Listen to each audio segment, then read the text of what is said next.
একটি ছোট্ট গাছে কেন এত মহিমা? নমস্কার বন্ধুরা, আমি প্রশান্ত।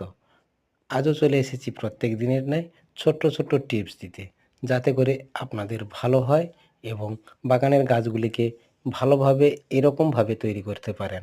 হ্যাঁ বন্ধুরা, গাছটি হলো কুন্দ ফুল। দুই দিকে রয়েছে দুটি রকম ভ্যারাইটি এবং 8 থেকে 10 ইঞ্চি টবে একটি অসম্ভব সুন্দর ফুলের গাছ। গার্ডেন সয়েল, কাঠের ভুসি, সাদা বালি দিয়ে গাছটি প্রতিস্থাপন করা। গাছটির বয়স 2 বছর হয়েছে, অথচ দেখুন বন্ধুরা, একটি ছোট্ট টবে ফুলের বাহার। হ্যাঁ বন্ধুরা, সম্পূর্ণ জৈবতে বাগান করুন। ফাঙ্গিসাইড কিংবা কীটনাশক খুবই কমই লাগে এবং গাছ সুন্দর সতেজ হয় এবং দীর্ঘদিন স্থায়ী হয়। ভালো থাকুন, সুস্থ থাকুন, এমনিভাবে ফুলের সঙ্গে থাকুন, গাছের সঙ্গে থাকুন।